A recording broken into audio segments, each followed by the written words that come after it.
স্নেহ দিয়েছেন। হয়তো আপনাদের আমরা প্রকৃত সন্তান নয়। বড় হুজুর বারবার আমাদের বলতেন যে আমাদের সংগঠনের মাদ্রাসাগুলো সাধারণ মানুষের কালেকশানে চলে। সত্যি হয়তো 500 টাকা রোজগার করেছেন, আমাদের মতো সন্তানদের জন্য কিছু টাকা রেখে দিয়েছেন। অনেক মা আছেন কিছু টাকা গুছিয়েছেন, আমাদের মতো সন্তানদের জন্য রেখে গেছেন। আপনাদের সে টাকা কত হাফেজের জেহেনকে শক্তিশালী করেছে, কত আলেম শক্তিশালী নিয়ে কল রসুল্লাহ পড়তে পেরেছে, কত মুফতি, কত ফারাইজ এবং ফতোয়া বার করতে পেরেছে।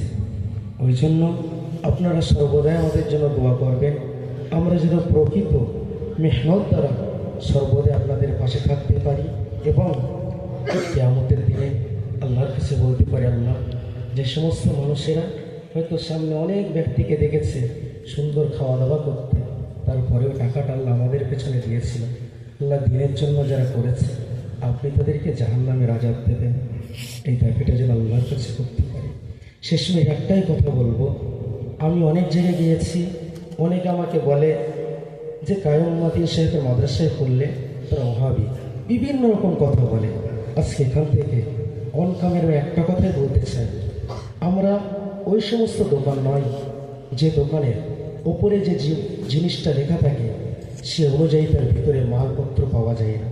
আজকে বর্তমানে দেশে অসংখ্য মাদ্রাসা আছে, যে সমস্ত মাদ্রাসায় লেখা আছে দাদা হুজুরের আদর্শে, অথচ তাদের মধ্যে কোনো আদর্শ পাওয়া যায় না।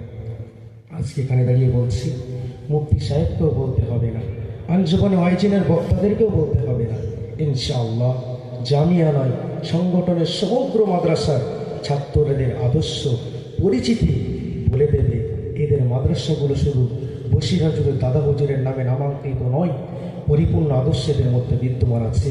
শুধু তাই নয়, এরা দাদা হুজুরের আদর্শকে ধ্বংসকারী নয়, বরং রক্ষক। আগামী দিনে ছিল, বর্তমানে আছে, ভবিষ্যতে থাকবে।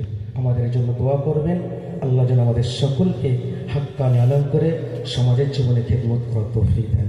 আসসালামু আলাইকুম ওয়া রাহমাতুল্লাহি ওয়া বারাকাতুহু।